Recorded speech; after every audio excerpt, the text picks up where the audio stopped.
Hello, hello. Let's see. I have no idea how to work this. Oh, I can put people in timeout. Okay. Oh, I think there's people here. Hi, guys. I have never gone live on YouTube before, so I genuinely have no idea what I'm doing. So I'm just kind of poking around, trying to figure out what's going on. Ooh, I can do a Q&A or poll. Okay, I think you should be able to chat in here. So type and say hi just so I can make sure the chat is working. Start Q&A, answer viewer questions live. Hi. Okay. Oh my God. Yay. It's working. Start a poll. Woo! Oh my God. Look at all these people. I was telling my friend Haley, who might be on here, I was just hoping for like 10 to 15 people who were going to interact and hang out. And we've got 19 people on, which is very exciting for me. Hello, everyone. I'm going to give it a couple more minutes just in case people want to come on.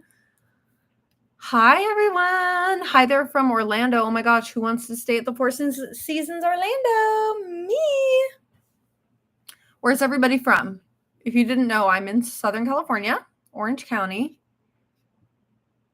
Wow, there's so many people here. Hi, gang. I'm so excited. Ohio, I've never been. Oh, another Ohio. You guys should be friends. Jersey, Tampa. I love Tampa. Quebec. Oh my gosh, New York City. It's my favorite place.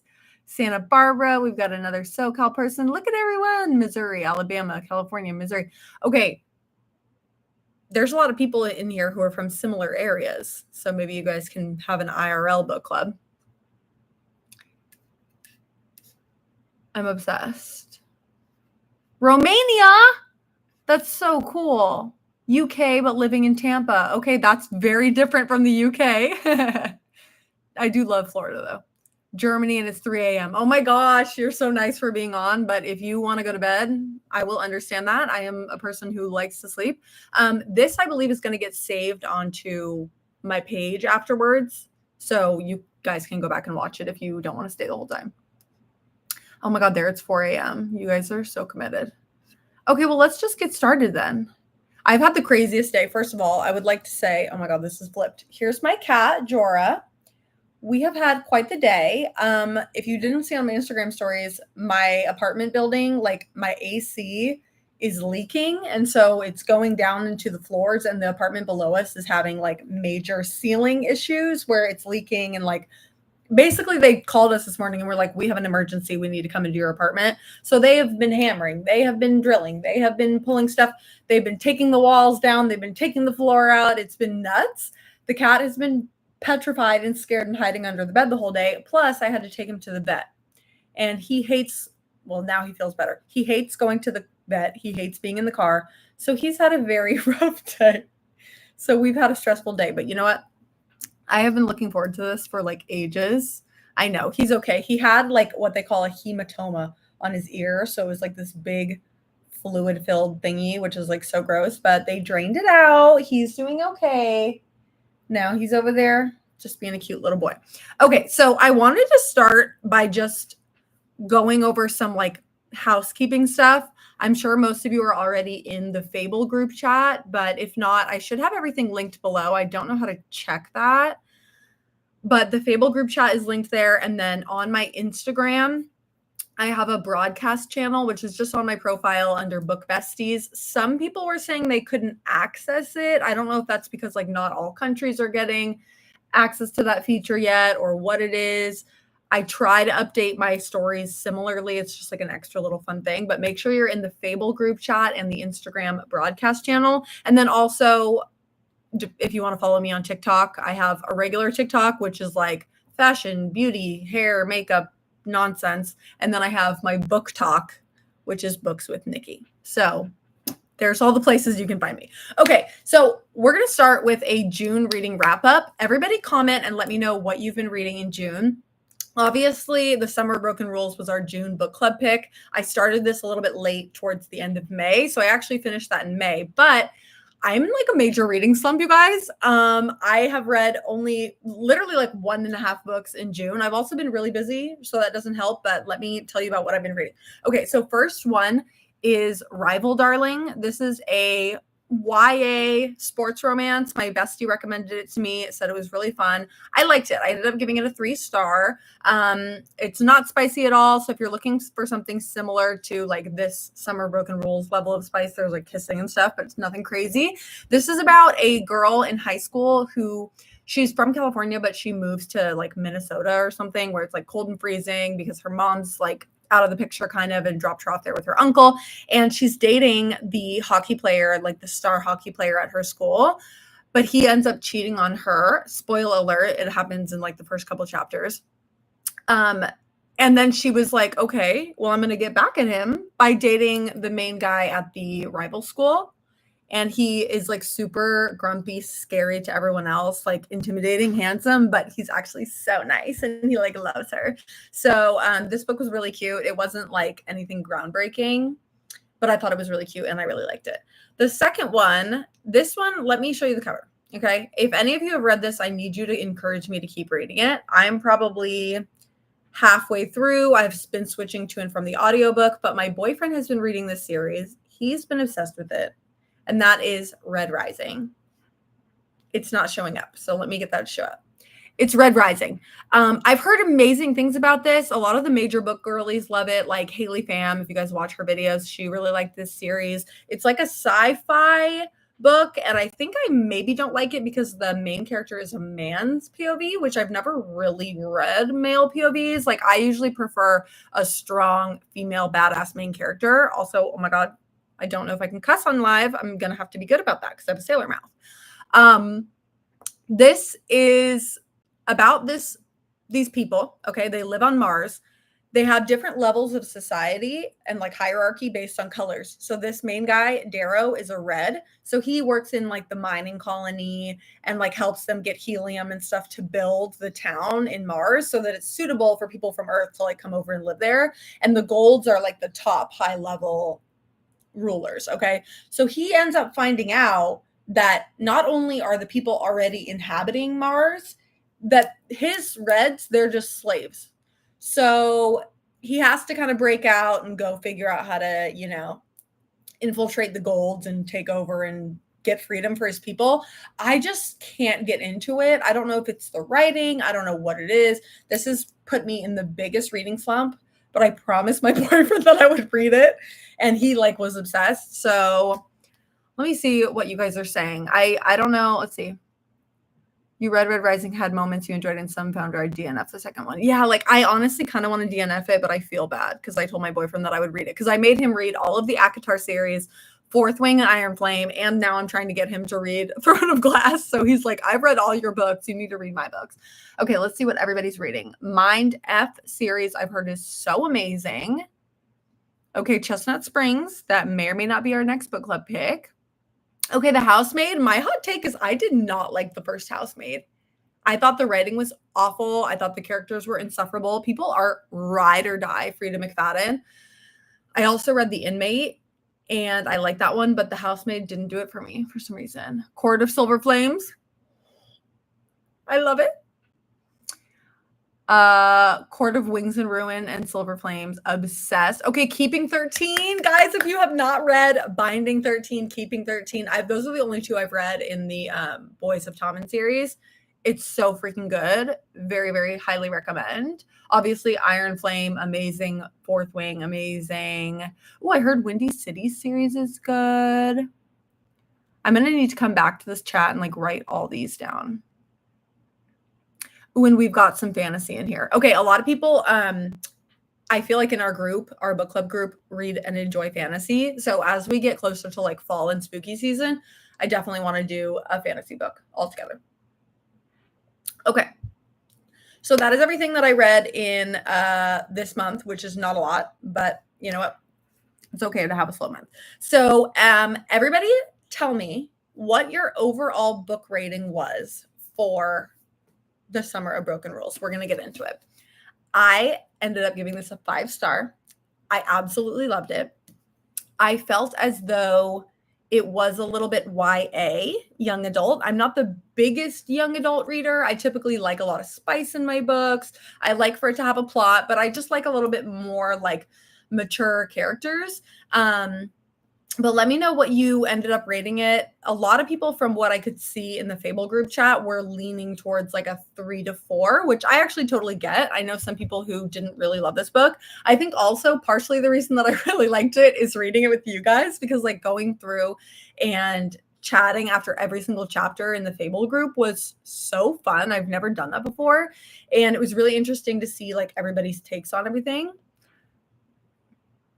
Let's see.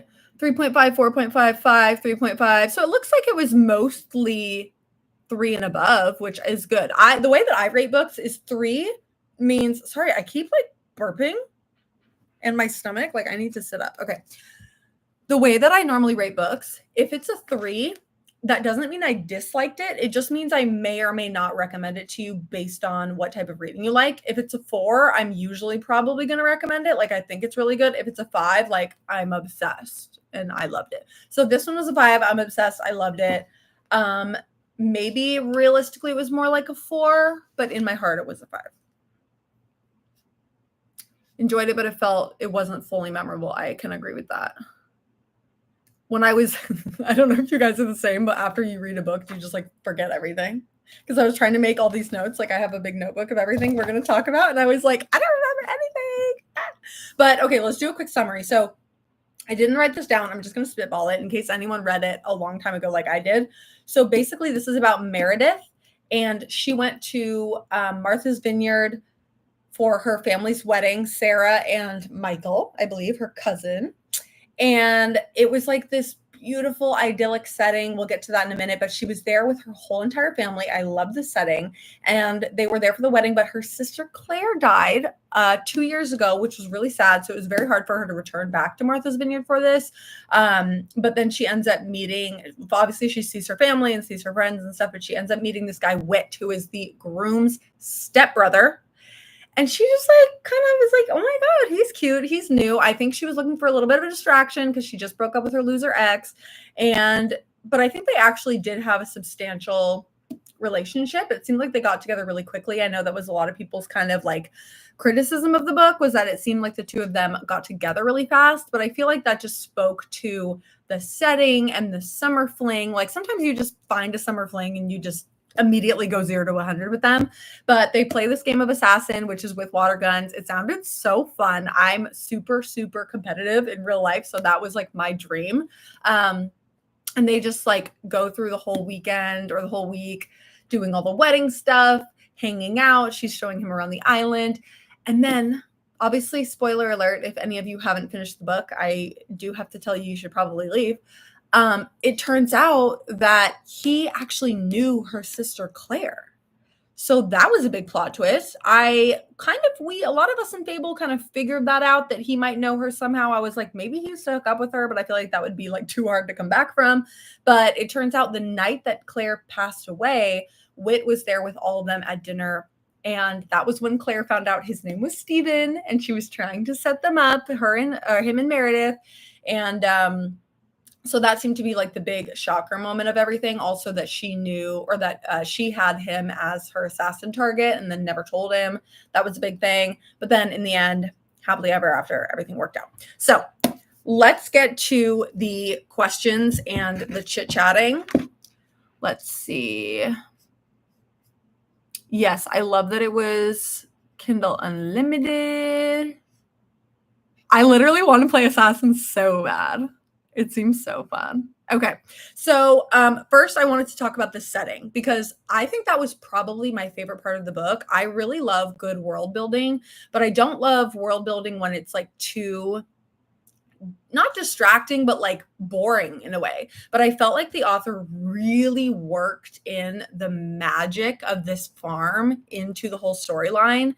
Every single page, I feel like in Fable, every chapter, I was like, I want to go there. I want to spend my summers there. So it really had me just like immersed in the story. And I wanted to ask you guys if you know any books that are similar to this vibe, like East Coast Summer. Obviously, Happy Place is a big one.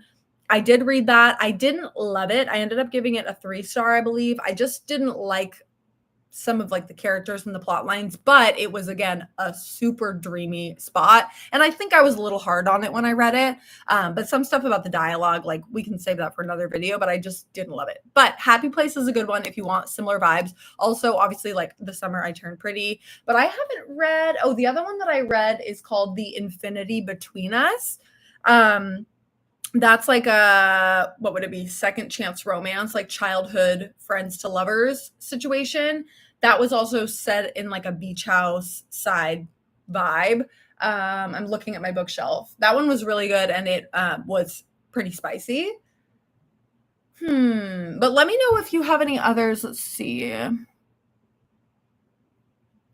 Or we'll make a running list. Just say if you have a book similar to this, because I'm actually going to Maryland in 2 weeks and I'm staying with my best friends and my boyfriend and their boyfriends at a lakeside, riverside beach house. So I'm dying to bring some books that are just like this. I honestly wish I would have read this then because it would have been perfect. But anyways, so that, and then I saw some people in the chat saying that they wanted a bigger family tree and a map, which I could not agree more. I don't know why most romance books don't do a map. The family tree I thought was very limited because it was just the Fox family. I don't know why we didn't get another family tree. Like I was really confused for a long period of time whether Luli, Pravica, Jake, all of them, Eli, were her cousins or not. I went back and looked and I think that they're just like really close family friends. But like Whit's whole family tree with Michael, like everybody, that was a little bit confusing. So I do wish we got that, and I wish we got a map because it was kind of hard for me to picture and visualize everything. But I do think the author described everything very well. Also, side note, the grandparents are like the cutest people ever. I'm obsessed. Let's see. Yeah, I had to reference the family tree back a ton. 10 Blind Dates, winter Christmas book. Okay, I do love a winter Christmas book. We're definitely going to be reading some of those. I know I was on my Kindle a lot of the time too. Sorry, I can't talk with these Invisalign people. I can't even tell you. Okay. The other thing that I want to get into before we talk about like the meat of the story is all of the Taylor Swift references. If you guys didn't know, I'm like a huge Swiftie, and I feel like a lot of readers in general are big Swifties, and a lot of you guys are big Swifties. So I wrote down all of the Swiftie references so we can discuss them. Obviously, Hey Stephen was the biggest one. Because his name is Stephen, that was their song, whatever. There was, she said, I Think He Knows, which is the song. Sarah's Vows at the wedding had a line from Lover. She didn't specify which one. Might have been a copyright issue, but I wonder which one it was. Invisible String. Fearless was really cute because Claire had told Whit that that Meredith is fearless. And I was like, that is so cute because Fearless is the album that Hey Stephen is on. So it just tied in really beautifully. Speak Now. And then another thing that I caught that was crazy. This book was written, I think, in 2022, but she mentioned The Alchemy and The Black Dog, which I think were names of like places in here, which might be real places in Martha's Vineyard. I don't know. But obviously The Alchemy and The Black Dog are from TTPD, which didn't come out until this year. So that was like a really crazy coincidence. I don't know if this author like had her Swiftie senses tingling, but I thought that was like a really crazy coincidence. Yay, Swifties. I've also heard that, what is that book that everybody talks about as a Swiftie book? Better Than the Movies. I have yet to read that, but I've heard that's a big Swiftie book. Okay, so I feel like one of the hot topics of the book was Luli, her friend. Luli was a family friend that was very, very close to Meredith and Claire and Sarah and all of the actual Fox family. But I don't think she was officially in the family, but just had been going the entire time. But Luli obviously was having some attitude with my girl Meredith throughout the whole book because when Claire died, Meredith's sister, she kind of ghosted all of her friends. She was super involved with her boyfriend, which turned out to be a bad mistake, but she was really involved with him, and just kind of cut everybody off. And apparently Luli was like reaching out to her a ton and checking in on her and seeing how she was doing. So then when Meredith gets to the farm, Luli's giving her an attitude, which I really did not like. I was pissed the whole entire time. So let me know what you guys thought about Luli, about her character, about that entire conflict. For me personally, I'm a very low maintenance friend. I feel like every friend that I've had long term throughout the years has been people where like I talk to them and I catch up, but I don't need to be with them and chatting with them every day or hanging out with them all the time or whatever. I don't know if that's just an age thing. Obviously, Meredith and Luli and all of them are very young. I'm 29, so I'm 10 years older than they're supposed to be in the book. So I feel like now I'm very hands off as a friend, which is not for everyone. Like I know some people who are not like that at all. But just the idea that Luli was mad at her for not being responsive enough when her literal sister died. When I'm like, yeah, Luli, you need, that was your friend too, and you were very close to Claire too, but like that's her sister. And I felt like it was so different. So I was really mad at her. And I just like, I reluctantly forgave her at the end because she apologized and whatever. But I thought the apology was kind of weak. And I just don't think that she gets it. And the whole outburst that she had with her in the bathroom where she's like, I forgot what she even said, but she was like, you're a bad friend and you ignored me and whatever. I just felt like it was really, really uncalled for. So I personally didn't like Luli's character. I didn't feel she redeemed herself at the end. Yeah. I don't know. Let me know what you guys think about that. Luli was annoying, period. She got on my nerves.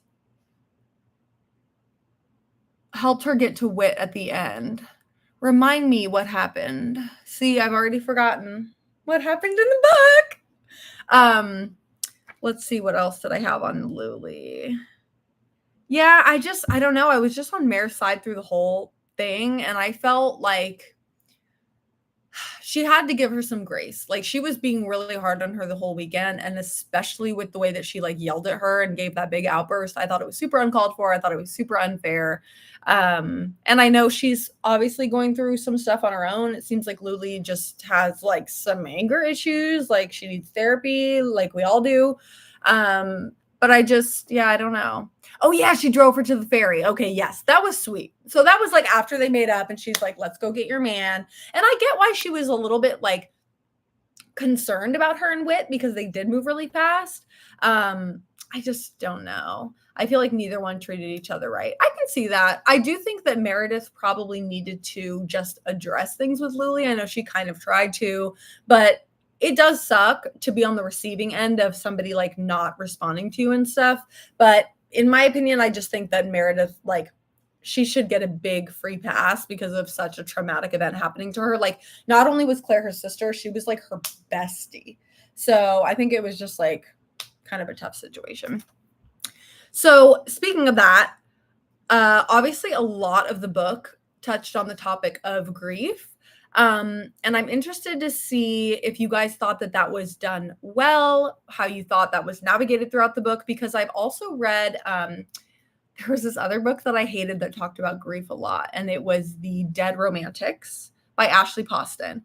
I absolutely hated that book, but part of it was because the grief felt so heavy in a way that it wasn't productive to the story. And it was just, for me as a reader, it was really, really sad to read. I personally don't have a lot of experience in my personal life with grief. Knock on wood, I feel very lucky that I haven't experienced that. But for example, all of my grandparents had already passed away by the time I was born, really. So I haven't really ever had to deal with someone very close to me passing away. So I don't know how that feels. I know a lot of you guys in the Fable group were saying this was bringing up like a lot of feelings for you, which I think is really cool. And it's probably really scary in a way to read a book that you're just going into it thinking it's going to be like a summer romance book, but it ends up being really heavy. But I'm just curious, like, if this kind of helped to navigate your feelings, what that was like. I thought that the grief was done very tastefully, and I thought that it was beautiful the way that she was able to reconnect with her sister and kind of address some of those demons while going back to the place where she was so connected with her. That was one of my questions is, do you feel that it's healing or hurtful to go back to places that you shared together? I feel like this is similar with like any type of anxiety, depression, mental health. If you have had a really traumatic experience somewhere, or something reminds you of something that's really sad, even with like a breakup, I've experienced that with like if you and your ex went somewhere and had a really good memory there or a really bad memory there, it's hard to go back and relive that. Do you feel like that's helpful or hurtful? Because I feel like for Meredith, she was able to go back, and at first it was really traumatizing, like when she couldn't sleep in the room at all. And then after like feeling one with Claire throughout the whole weekend and like going through everything with her family and meeting Whit and all this stuff. And then when she went back and like crawled back into Claire's bed, that was, oh my God, that made me so sad. That was very heartbreaking. I don't know. I just felt like that was a very tasteful and nice way that she addressed this. Also, I wanted to point out the author's dedication was about her dad. I saw somebody in here say that the dedication made you cry. I went back and read the dedication and I was like, oh no, I'm sobbing. It seems like her and her dad spent a lot of time on Martha's Vineyard together, and her dad was the one who passed away. So she was able to kind of write about grief through that. So you can tell the author really knew what she was talking about. Let's see what you guys are saying. I think it was done well. You understood what she was going through and all of her emotions fully, but the author did a great job at still keeping it very lighthearted and not so heavy. I totally agree. She's making the sun shine for everyone. There was so many like heart-wrenching lines in this book. And I agree. It was very tastefully done to where it wasn't so heavy. It was like Claire had such a beautiful, shining presence that they were able to mourn her and grieve her while she was still there with everyone in spirit, if that made sense. She was able to live through her sister. And I thought that it was beautiful how at the end, obviously, they had the trophy named after her and like the whole competition named after her. The baby was named after her. That's when I started crying. I made it the whole book without crying. And then when I saw Sarah named her baby Claire, I was like, it's over for me. It's done. Let's see. I'm burping. Sorry. I don't think it was scary. I feel the book showed you can rely on beautiful moments you have with that person. And even though the person is not here anymore, they can still be a part of it. I totally agree. I really, really loved that.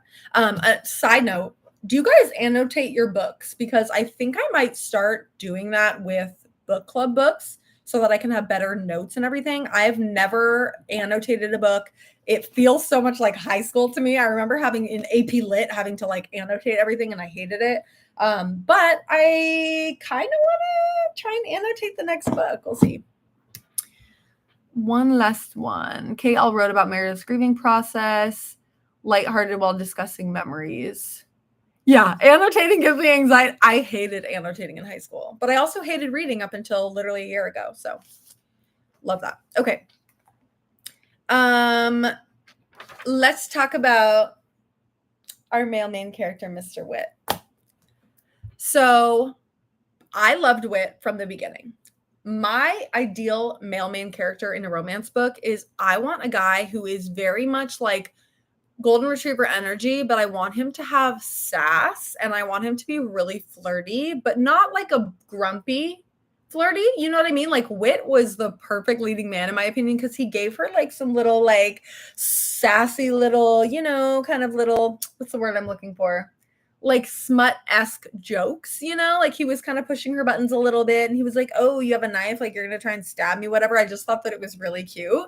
And I also really, really liked Meredith in that way that I prefer like a really strong female main character. I've read some books like The Love Hypothesis is a good example. I really liked that book, but I felt that the female main character was a little bit too like nervous and passive and like, oh, does he like me? Does he not? Obviously, Meredith had some of that because it was like a situationship. She didn't really know how he felt about her, but she was very confident. I really liked the way the two interacted together.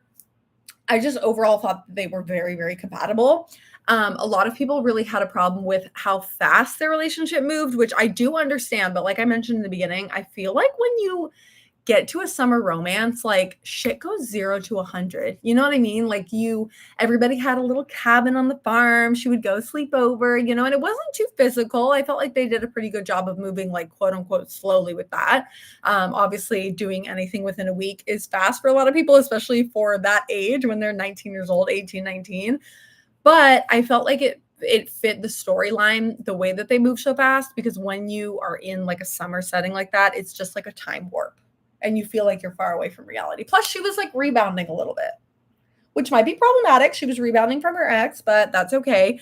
When it came to, wait, let me read my notes. Okay, when it came to the game of Assassin, like I said, I am super competitive. I would be so down to play that. What are your thoughts on, would you pair up with Wit? Would you stick with your original friends? Would you try and two-time them both? What would your strategy be going in? Because for me, I don't know if anyone watches The Traitors. It's like this game show on Peacock. It's very good. Basically, they're in like a Scottish, I think it's a mansion in Scotland, like a big castle, and there's a bunch of what they call faithfuls, and then 3 or 4 traitors that are like the bad guys, and they're trying to eliminate them while they like figure out who the traitors are. It's really, really good. You should watch it. But a lot of people get really emotionally tied up in that game where they like make promises to each other and then it ends up screwing them over in the end. For me, if it's a game, like there are no boundaries. Like I will lie straight to your face. I will swear on my cat's life that I'm not bad, even if I'm bad. Like I don't play, like I am so competitive that I will do anything to win. So if I were Meredith, I would have just fully two-timed all of these hoes. You know what I mean? Let me see what you guys are saying. Let's see. Okay, I thought Ben was going to show up too. Oh my God. The way he kept calling her, I was like, girl, block him. He's so annoying. He was absolutely disgusting. Okay, The Traitors is so good. Summer shorter romances tend to pair up the main couple quickly. Yeah, it does seem like that. And which I don't mind personally. Some people don't love it. Yeah, okay. So I think that like Haley said, well, first of all, hi Haley, my friend Haley. Jorah. Oh, he left. Just kidding. He doesn't want to contribute his thoughts. But Haley G, Wit and Mare had the same mindset. It just fit well. Her friends seemed to be playing a completely different game, and Mare didn't seem to be down for that. I agree. Like, I think that the way the friends were playing, especially when they found out that she had been going behind their back and making other alliances, they're bringing too much emotion into it, which I get if you have long-seated relationships with people. But for me, like, a game is a game. And if you are going to fall behind, like, get out. I'm trying to win. And I think Meredith fell down on her job when she didn't just assassinate Wit immediately. Although I do think it was smart of her to hold off because he was obviously really good at the game. But I wouldn't have ever told him that I had him personally. But we'll get to that. Yeah, I think Mare did a good job. Wanted her to take Wit out. Okay, that was my first thought, is like she should have just gotten Wit immediately, but I do think that it made sense to hold on to it. Brad was the uncle, right? He was so cute and fun. Every man for themselves, 1,000%. Yes. Oh my God. I noticed that too. I really felt like I was in this family. And it's crazy because I've never really experienced a big family trip like this. I have friends who go like on holidays with their whole entire cousins, aunts, uncles, whatever. I've done that sort of, but not really to this extent. And I just was so invested. Like I loved everyone. They made all the characters super fun. Like when they had the aunts in there and like, who was it? Michael's mom, I think, was cooking gumbo for everyone, which like brought up so many happy memories for me because my mom makes gumbo every year for Christmas because we are Creole. And it was just so fun. Like I just, the character development in this was top tier. So I love that. But yes, okay, so every man for themselves with the game, 1,000%. What would you have done when you got his name? Because while I originally think I would have killed him, oh my God, I feel like I'm going to get banned if I keep saying that. While I originally think I would have him, I think I probably would have just said, oh, I have somebody else, and let him keep going a little bit longer. And then maybe tried to get him out. But it was crazy though, when they were fighting and she let her guard down and then she came up and got out. I was like, girl, you should have had that conversation indoors. You taking him out right away. I get that. Because you know what would have been good actually is if she took him out right away, then he could have helped her, like helped covered her back. Could have been. So the conflict at the end obviously was related to the game. First question, do you think that he should have told her about knowing Claire? I had a lot of conflicted feelings about this. I definitely think he should have told her, but I also think that Sarah should have told her. Like, I feel like Sarah shouldn't be off the hook for this. I don't know if they both just like assumed she knew. I think that's kind of what Whit said. He was like, "Oh, I just kind of figured that you figured it out." But with something so big as that, especially when she kept saying, like, "I wish you would have known her," I'm like, "Why didn't you just say something?" And he's like, "Oh, I didn't want to make you sad." Like, girl, she's already sad. She's obviously sad. So I thought that that was kind of weird that he didn't tell her. And I also thought that it was a little weird that she let him off the hook so easily. It feels like they never really had a big conversation about it. I don't know. It was like they kind of did the speech at the wedding, whatever, and then it was just done. Both of them should have told her. I agree. Sarah had more part in it and should have been the one to tell Mare. I also kind of think that Sarah should have. I think that both of them should have wanted to tell her or should have tried to tell her. I think Sarah had more of the responsibility because she knows her. Although then again, like it's her wedding, so it's not like that's the first thing she's going to think of. I don't know. But I do think that Meredith was a little bit hard on Sarah about when she was like at the dinner table telling the story of that night and like how she wasn't eating the salad or whatever. And Meredith was really upset. It's like, obviously that's your sister, but it sounded like Sarah and Claire were really, really close. And so it's like, she's grieving too. You know what I mean? Like you have to let her grieve in the way that she wants. It's not like Claire wasn't only Meredith. Like she was loved by a lot of people. So, yeah, especially with the way that they were cuddling up every night. And it's like, Whit didn't want to tell her. I just thought it was weird. I would have felt betrayed by Sarah too. Yeah, it was weird that he didn't say anything. It didn't seem like a big deal. I agree. Yeah. Also, yeah, somebody weird that Meredith wasn't in the wedding party. I guess maybe just her and her and Sarah weren't that close. But it seemed like they kind of were. So that was a little bit confusing. I don't know if I think she was just much closer with Claire. But it seems like at that point she would have wanted her to be in it. Although I think it seemed like kind of a last minute decision that they were even going to go. So maybe she didn't think they were going to come. I don't really know about that. On the flip side, though, obviously both parties were mad at each other because Whit was mad at Meredith that she never told him that she had his name, which I thought was BS. I was like, there's no way you're actually mad at her right now because like it's a game and he knows it's a game. He knows how seriously she takes this. So I thought that was a little bit weird that he was actually mad at her. I was like, come on, there's no way. And especially after you betrayed her like that, I was like, are you kidding me?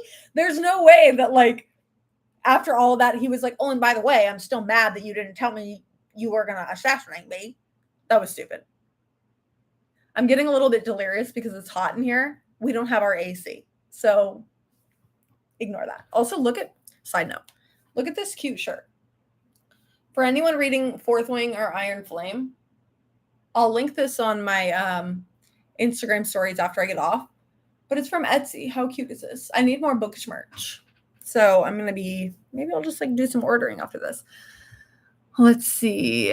Yeah, that's literally the point of the game. Like, why was he mad? She gave him the heads up to run, so he didn't get, yes.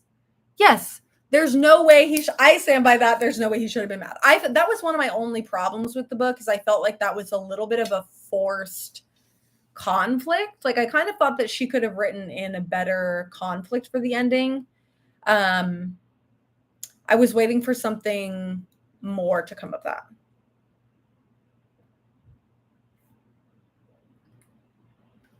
Yeah, Claire was supposed to be on the bridal party. Sarah didn't want to replace Claire, but it was cute that she gave the necklace. Yeah, I liked that. I want more book merch. Girl, I love book merch. I have a whole section on my Etsy page. I don't like sell anything, but I have like a creator account or whatever. So I'll put that I'm going to put this all on my Instagram story, or I'll put it in the bookish group chat on Instagram. But I have a whole section on Etsy of like bookish merch because I'm trying not to buy so much stuff because I really don't need anything, but I like to browse. So you have to go on there and check it out. Okay. The ending of the book. So obviously we know that Whit was going to New Zealand. He was having this big whole thing. And part of the reason that Mare was very stressed is because she knew that this was really only for a week and they didn't have any finite plans of like what to do after everything was done for the week. So my personal take on it, I feel like such a mom, but like they were very young. And even though they were very compatible, it was just like a rebound summer whirlwind romance. Not to say that they aren't meant for each other, but as somebody who's older, looking back on it and how I would have felt at that age, I personally think the best thing for them would have been to just like fully break up and go no contact. Like she could have ran after him, whatever, and said like, I forgive you, blah, blah, blah. But I think that they needed to go no contact so that she could experience life alone. Because right after Claire died, she never had time to learn how to be alone or how to sit with those feelings because she just fully went to Ben and masked everything with Ben and he was her distraction, which like, if you want to cope like that, that's fine. But I did think that she needed like alone time, which I feel like in a long distance relationship, it hinders you a lot, especially if she was going off to college. Did she end up going to the community college nearby? I think she did. But I wanted them to break up. I wanted Whit to have his adventure. I wanted her to go to college and learn how to be alone. And then I wanted them to come back together at the summer or at the farm the next summer and then like be like, I'm ready for you. My heart is open to you. That didn't happen, obviously. They ended up dating long distance. I thought it was really cute the way that it ended. It seemed like she was able to kind of get that alone time and he was able to get that alone time while they were still talking. It seems like a lot of the talking that they did was through letters, which I thought was really special. But let me know what you think of them staying together. I just like it was cute and I see why the author did that. I just don't think in real life that is what she should have done. Although that is probably what she would have done as a teenager. Like I would not have broken up with my summer fling as a teenager. So I get it.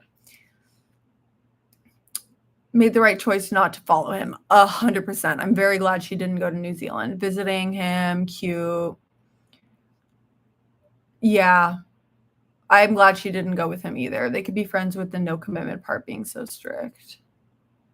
She didn't have much time to heal from Ben. I agree. You also mature a lot from doing long distance. Yeah, that's very true. They had to learn how to be independent and love each other no matter the distance. Yeah, see, I don't know. I just feel like long distance was too big of a commitment for her at the time of all of that happening. Like she literally, we have to remember she just broke up with Ben. And I think she said they were together for like 3 years or something like that. Obviously he was like icky and we hate him, but you need a little bit of time to recover from something like that. And long distance is a huge commitment. So I feel like jumping from one relationship into the next, coupled with her grief, coupled with having to figure out how to do college, all of that, I don't know. I don't think it was the best choice. I'm glad it worked out for them. It wouldn't be what I would recommend to her if I was like a mother figure or a big sister figure or whatever. Yeah. Oh yeah, Ben didn't want to do long distance, but Whit did it for her. I did it as a teenager. It was not a summer fling, but I did a year in the US and didn't ever want to come back. Okay, period, Joyce. The only experience I've ever had with long distance was I studied abroad for 3 months, so I didn't see my college boyfriend for 3 months. And then maybe a month after I came back, he broke up with me. And I was like, that was a waste. I could have been flirting it up with Spanish men. Not that I would have, because I was very anxious the entire time and depressed, but it's okay. I had something else to say about this. Oh, and in general, I really liked the epilogue. I thought that it was really sweet how it seems like Wit really did bring her a lot of healing, because through the letters that she was writing to him and talking to her therapist, she started writing the letters to Claire, which I thought was so special. It reminds me of Always in December, which is kind of random. I don't know if any of you have read that. It's very, very good if you want a Christmas book. It's really, really sad, but it involves like writing letters to a deceased loved one, which I think seems like a really good coping mechanism. But obviously, like, they go back to the farm. She gets to work at the bookstore, which is like another way that she just gets to connect with Claire, which is also my dream. Side note, jump scare. Sorry that I just did that. I want to open a bookstore coffee shop so bad. Okay. I'm trying to figure out how to make that happen. Probably won't be for another, 5 to 10 years. But if you live in SoCal, just prepare yourself for that. Okay. Because I want to be able to do these kind of book club meetings in person. I want to be able to have Taylor Swift nights and Harry Styles nights and fun little bookish events where we dress up like fairies and we hang out at my bookstore, and themed coffees for every type of genre. Like, imagine having like a romance coffee, a little mystery matcha, stuff like that. Cute. Anyway, that's literally my dream. I don't know how much that would cost to start. I don't have the money for it. And maybe I need to move out of state to do it, but it will happen. That's my side note. So anyway, I love that she worked at the bookstore. Wit was obviously working at the place with the pies, which the whole entire time I was like dying for the pies. That was really cute. Baby Claire, I loved. Naming the cup, like the trophy after Claire, I loved. I just thought the ending was very cute. I thought it was wrapped up very well. Yeah, that was my only negative about the ending, was like the way that they did long distance, but I get it. I'm just glad she didn't go with him to New Zealand, because I thought that would have been a bad idea. Oh my God, cat coffee shops. There's one in LA that I've been like dying to go to. So I think I need to make a trip up there and do that. Let's see. The idea of the letters felt you could do it too. I lost my grandmother. Oh, I'm so sorry for your loss. Oh, you should. I feel like it's really special to write letters to people, even if it's to your childhood self, like your younger self, your inner child, as they call it, I suppose. I feel like writing is very healing. I used to be a really big journaler, and I've kind of stopped journaling since college, really. I used to be pretty consistent in like end of high school, college, even a little bit after college, but I've kind of stopped doing that. So I really want to get back into it. There was this journal page that I just found on TikTok. Let me pull it up so that you guys can follow her. But I don't know. Like, I just really want to start journaling. I feel like it's very healing. Okay, this journal page, I'm just going to hold it up. Live Brave 2. She has like the cutest journal content. It's kind of like a scrapbook journal. Anyway, I just discovered her today. Okay, last question, and then we'll talk about our next book club book for July. We're almost done. A lot of people were saying they didn't feel that the title fit the story. The Summer of Broken Rules. I feel like a teacher. Let's break this down, okay, class? I think the Summer of Broken Rules related to the fact that her hard rule was like, I'm not going to date anymore after Ben, or like, I'm not going to be serious or whatever. I also agree that I didn't think the title fit very well, but the question was, what would you have named it if you could name it? Please, everybody comment in the chat, because I'm very bad at this kind of stuff. The only thing I could come up with was Fearless Summer. I like that they had summer in the title. So I said Fearless Summer because it's like a play on Taylor Swift, and because Hey Steven is from Fearless. But I think that's like kind of stupid. That's the only thing that I could come up with. I was looking at my bookshelf of like, just for the summer. It happened one summer. The summer I turned pretty. What else is summer? I just feel like it's cute to have summer. Happy Place. I don't know. Let me know if anyone comes up with anything. I'll give you guys a minute, because I'm terrible at naming it. Or if we want to keep the name. The Summer of Broken Rules. I didn't hate it. I thought it was cute. Summer Assassin. I was thinking of something like that. Summer of Hope. Okay. I like that one. I could get behind Summer of Hope. It's so hard. I don't know how authors name their books. Like, I do think the cover is really cute though. And I want to read some of her other books now. I think she has like a Halloweenish one, like a witchy one. I'm not 100% sure. Okay, if you guys think of any more, feel free to comment them. But let's talk about our next book. Okay. Let's see. Oh, The Summer of New Beginnings. Okay, look, here's the thing. We're all saying like, oh, maybe that's not creative. Maybe that's cliche, whatever. All of these names are not really like groundbreaking, right? But I do think The Summer of New Beginnings is a good idea. Or like the summer of like healing. Not actually the summer of healing, but something like that. That might be cute. Okay. So for July, we have another book, obviously, coming. I really wanted to do another summer romance book. I'm definitely going to change it up for August. Let me know what you think about my idea for August. I would really love to do a school-themed book. Not school-themed, but like Magnolia Parks, I know is one a lot of people want to read. Zodiac Academy. Anything that's like a college romance, college fantasy, something related to being in school, because it's like back to school time. I feel like would be really fun. And it's like once you hit August, you're like getting a little bit out of summer and more into like a school romance. Sporty. It could also be a sport. We could also have an entire sports romance themed month. That would be fun. But okay, drum roll. Everybody, wherever you're at, do this. Woo! Okay, this is our next book.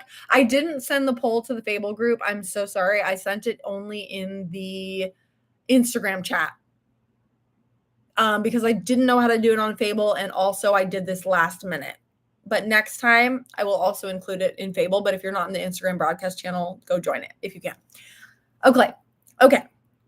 We're going to be reading Flawless by Elsie Silver next month. This warning, it is very smutty from what I've heard. If that is not your jam, or if you are younger than 18, I would not suggest it, or I would suggest thinking about it before starting it. I've heard this is very spicy. If that is not your jam, I will not judge you at all. If you don't want to read this month, that's fine.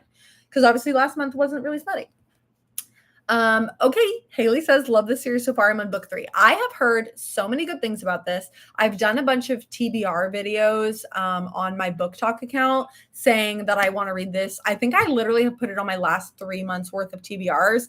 Every single month, people are like, how the heck have you not read this already? Like, go read this right now. People are mad at me that I haven't actually read this book yet.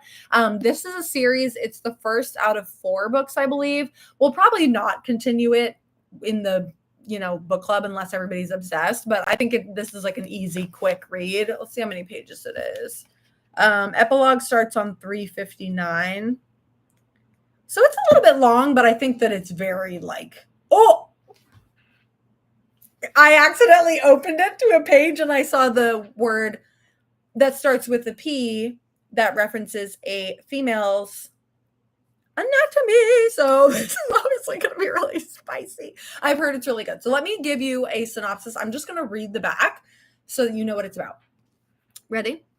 Also, this ties in very well because the first part says rules are made to be broken. So Rhett Eaton is the face of professional bull riding, the Golden Boy, or at least he was until it all blew up in his face after a public brawl. Now his agent says he has to clean up his image and sticks Rhett with his ball-busting daughter for the rest of the season as full-time supervision.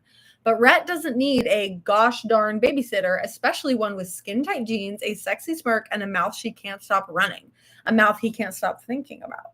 And he quickly learns that Summer Hamilton isn't just another conquest. She sees the man behind the mask and she doesn't run. She pulls him closer even when she shouldn't. Summer says this means nothing. Rhett says this means everything. She says there are boundaries they shouldn't cross, that Rhett's reputation can't take any more hits, and neither can her damaged heart. Rhett says he's going to steal it anyway. It sounds like the female main character is going to be right at my alley. I love like a sassy queen, and it seems like she's just going to put him in his place, which I absolutely love. I have heard very, very, very good things about this. Very different vibe from the previous book. I think this will be a great summer read because it is like cowboy romance, and that feels like summer to me. But yeah, it's going to be very different. I hope you guys are excited. And yes, it's on Kindle Unlimited, which I didn't plan, but I feel like going forward, I'll try and keep that in mind of like picking books on KU, because I know a lot of people like don't want to just buy book after book. And obviously, if you're on Kindle Unlimited, you can read as many of these books as you want in a month. It gave me Tim vibes from Heartland, if any of you have seen that. I have not. Oh, 5 books. Okay, yes. Yay! But I'm very excited for this. Most people voted for this in the chat. And I've heard very, very, very good things about it. So I'm very excited. I feel like we can wrap it up here. If you guys have any questions for me, any comments, want to say something, we'll sit and chat for a couple more minutes. Let me know. But thank you guys so much for being here. I feel like this is something I've been wanting to do forever, is starting an online book club. I obviously have my in-person book club just with like friends that I know, but that's at my house. It's like more personal and small, and like not everyone lives in the area. And there's a lot of people who I want to meet online who can't come to those things. So I feel like this is a really fun way to connect with other people. It seems like people are kind of making friends in the chat on Fable, which is really cool. And I just feel like you guys have all been so nice, so welcoming, so understanding, so cool. And we have a lot of people in our group chat now, guys. The Book Besties on Instagram has 1,000 people in it, which is actually crazy. And I think Fable has 563. That's a lot of people. So I'm very excited about it.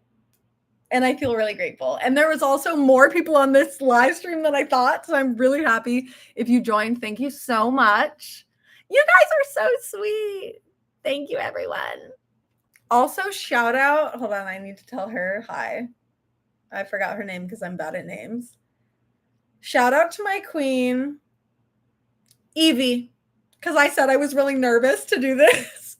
And she DM'd me and said, don't be nervous. We're so excited for you. So thank you so much. I love you all. I'm going to hop off. I will figure out how to post this, and then I will follow up with you right now in the chats. But get ready for Flawless. We'll do our live stream for this at the end of July at some point. I will announce that date probably like 2 weeks ahead of time or something. But I am very excited. I like low-key might start this tonight. But yeah, I hope you guys have such. Oh my God, hi, Evie! Okay, anyways, I hope you guys have a really good night. Thank you for joining. I love you so much. And I will see you next time. Bye.